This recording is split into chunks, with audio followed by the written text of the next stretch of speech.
Hello everyone, welcome back to the LFC transfer room, and today we're going to be going through the player ratings in our match against Fulham, which we have just drawn 2-2. Just before we head into the video, make sure you hit that like button and be sure to drop your player ratings in the comment section down below. Now with that being said, let's get straight into it. Starting off in goal, we've got Alisson Becker. I don't want to be too harsh on Alisson. I don't think there's really much he could have done with the two goals. There was obviously the first one he arguably could have been a bit stronger for, but the second one, which was just a penalty, it either goes in or it doesn't.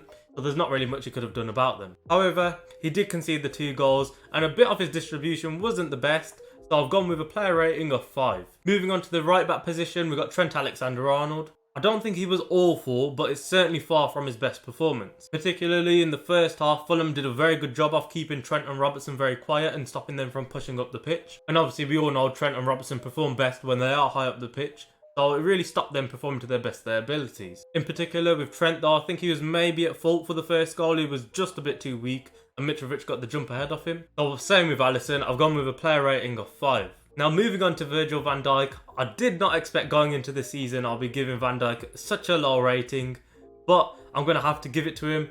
His kit number 4. This is definitely just a one-off performance from Van Dijk. I'm hoping for the rest of the season is not quite like this. But the one thing that did stand out was that challenge on Mitrovic to give away their penalty. It was just completely unnecessary. It wasn't quite like the normal Van Dijk we're used to seeing, so composed and just relaxed. He was a bit hesitant throughout the whole 90 minutes, and I think Mitrovic had him on the ropes. We saw it with the penalty as well. Mitrovic weren't really going anywhere. Trent basically had it all covered. So I think it's just poor performance overall from Virgil van Dijk. Hence, well, we've gone with the rating of 4. Moving on to his centre-back partner, we've got Joel Matip. However, there were a couple of decisions he got away with, certainly stopping a few Fulham counter-attacks. But at the same time, throughout that first half, when we did look sort of flat, he was the one who was sort of making runs through the middle and actually trying to create something. So from an offensive point of view, I think he did well, but defensively, he did look a bit all over the place. Like I said with Van Dijk, Mitrovic had him on the ropes, and exactly the same happened with Joel Matip. They just couldn't touch him today. The last time we saw that happen was probably a Brentford away last season, where Ivan Toney and Burma just absolutely battered them too. So here's hoping that's just another one-off performance for Matip as well. So with all of that taken into account, I have gone with a rating of 5 for Joel Matip. Now arguably we could say Van Dijk performed better than Matip, but just on the basis that he didn't give away the penalty, that's why I've gone with a high rating than Van Dijk. And the final member in that defence is Andy Robertson. This might be a bit of an unpopular opinion, but I actually think Andy Robertson played fairly well in that match. There were a couple of times where he managed to burst forward past Fulham's right-hand side, and if he just had that final product, we maybe even could have scored from them opportunities. I thought defensively, the left-hand side was pretty sound. It was more the right-hand side which had the issues. So with Andy Robertson, short and sweet, we're going to give him a rating of 6. Now moving on to the midfield, I think the worst performance our midfield's had in quite some time. But starting it off with the defensive one, FABINHO, I don't think there was too much he was involved in the match. There were a couple of times where he did give the ball away to Fulham, but overall I just don't think he really impacted the game that much. So we're going to quickly get past him. I'm going to give him a rating of 5. Moving on to the next one, we've obviously got Thiago. Sad news coming out that he's pulled his hamstring, so he's going to be out for the next couple of weeks or even a few months. And it feels like it's just never ending for him. Although this wasn't necessarily his best performance, it was far from his worst. I actually think he put in a decent shift for us. I did feel sorry for him in that match. I felt like at times it looked like he was very alone in that midfield. There wasn't really much help from FABINHO or Henderson. But taking all that into context, I think there were a few passes he made which were fairly good. And towards the end of the first half, he did look like the one standout player for us. So I've gone with a rating of 6 for him. Now moving on to the one player I have a bit of an agenda against, and I think it's a fair agenda. Jordan Henderson. However, I'm always going to give a non-biased view on Liverpool players, whether they played well or really bad. I'm going to admit it. But with Henderson in particular today, I thought he was absolutely pathetic. For a guy who gets praised so much about his passing ability, his leadership and passion, there was just none of it. He kept hoofing it up the field, kept passing it to no man's land, kept getting tackled by Fulham players. There was really a lack of direction from the players in that first half. It just looked all over the place. Everyone looked lost. And who's the captain? Jordan Henderson. You're meant to arrange that. He just didn't do his job properly. Also for their first goal, he went down over minimal contact. We all know Trent maybe lacks a bit defensively. So Henderson's meant to be the player that will cover him. He just didn't do it. He was just too busy crying on the floor and Fulham scored their goal. Now I'm hoping I don't give a rating as low as this throughout the entire season. But I didn't think I'd ever actually have to go this low, to be honest, but I'm going to give him a rating of 2. I don't really think there's any positives to take from that match from Henderson. There were maybe 1 or 2 decent passes, which he does pretty much every single match, but it shouldn't blind us from the performance he just put in, which was absolutely abysmal. So next up, we've got the front three. I'm going to start off with Luis Diaz. Definitely wasn't the best performance we've seen from him, and I don't want to be that guy, but it is slightly concerning. He doesn't have that end product yet. There was one opportunity set up for him perfectly by Darwin Nunez, but he just had to get clean contact on it. He just mishit it and it went straight into the Fulham defender. There was minimal impact from Diaz in that game. Obviously, he scored an offside goal, but apart from that, can't remember him doing anything. But I'm not going to try and nitpick Luis Diaz's performance. I don't think he was great. However, we've seen better performance from him, and I'm sure it's just a one-off game. So I'm going to give him a rating of 5. Next up, the central forward role, Bobby Firmino.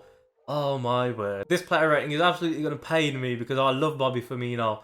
But today, he was just non-existent. Fulham sort of crowded round him, stopping him from creating any sort of space or linking up with Salah and Diaz. And the first half was the biggest example of that. Salah, Diaz barely got any touches off the ball, and Firmino literally did nothing with it. So the exact same with Jordan Henderson. I'm going to give Roberto Firmino a rating of 2. I would have probably given Bobby Firmino a 1, but I think a rating of 1 only warrants maybe a red card or an own goal. So the final player in the starting 11, we've got the Egyptian king, Mohamed Salah. A bit quiet in the first half. Obviously, he couldn't really do much about it. They just weren't passing the ball into him. But in the second half, he completely turned it around, and whenever he did have the ball, we looked pretty much likely to score. Most of our threats did come from that right-hand side in the second half, and that's where we saw Salah assist Darwin Nunez's first goal, and of course Salah scored himself. His link-up play was very good as well with Harvey Elliott and Trent Alexander-Arnold, so I've gone with an overall rating of 7. Arguably he could have been an 8, however I just think because of how poor the first half performance was from him, maybe not necessarily his fault like I pointed out, but because the first half wasn't nowhere near as good as the second, I'm going to have to give him a 7. So with the starting 11 done, we're going to move into the substitutes. We're going to do these quick fire. James Milner, when he came on, you know what? We did see some composure from the team, and everything did look more balanced when he came on. So I'm gone with a rating of 6. If someone wants to rate him 7, be my guest. I wouldn't have any complaints with that either. Moving on to Harvey Elliott. I had my doubts about Harvey Elliott, you know, going into this match. I thought he was getting a bit overrated from our fan base. We've only seen him a few times, you know. However, he did really prove me wrong. There was lots of space in Fulham's midfield, which we just wasn't exploiting throughout the match. And then when Harvey Elliott came on into that midfield, started doing his thing, and he was driving throughout the midfield, linking up well with Salah, and we actually looked like a good side. So with all that taken into account, I've given Harvey Elliott an overall rating of 7. So moving on to Fabio Carvalho, we're saving the best for last.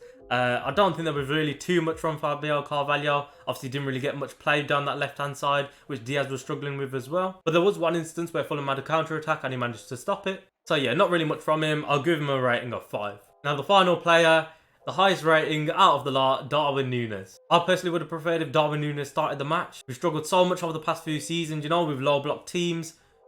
Firmino up front, Mane up front, Jota up front. So who do we put up front? Firmino. It just didn't quite make sense to me. Obviously you can argue, oh, you don't know better than Jurgen Klopp, and obviously it's easy in hindsight to say Darwin Nunez should have started, but I just think it just perfectly aligned for him. And obviously he got sort of proved right in that second half. His goal, although slightly lucky, still managed to score it. He was getting in the right positions, and he did end up assisting Salah's second one. Maybe I am being reactionary, but I think we've got an actual lethal striker, something we've not seen since maybe Luis Suarez, and he was just doing everything you want to see from him. But overall, I'm going to give Darwin Nunez our man of the match. I'll give him a rating of 8. The overall man of the match has to be that man Mitrovic. As much as I despise the guy, what a performance he put in. Scored 2 goals and absolutely done our defence in. But yeah, it wasn't exactly a match that's given us hope for the next season. Thiago obviously pulling his hamstring is a big miss as well. I don't think this match could have gone any worse. We probably didn't even deserve a point if we're being honest. But we have managed to get a point, and we have to look on the optimistic side. There's 37 matches to go. I'm sure Man City are going to drop points, and I'm sure Liverpool are going to be winning that Premier League title. So this is the first match of the season, first player ratings video. I hope you enjoyed. Like I said, be sure to like the video and leave your player ratings in the comment section down below. Don't forget to subscribe with notifications on, and I'll catch you all in the next video or stream. So yeah, see you all later, and thank you for watching.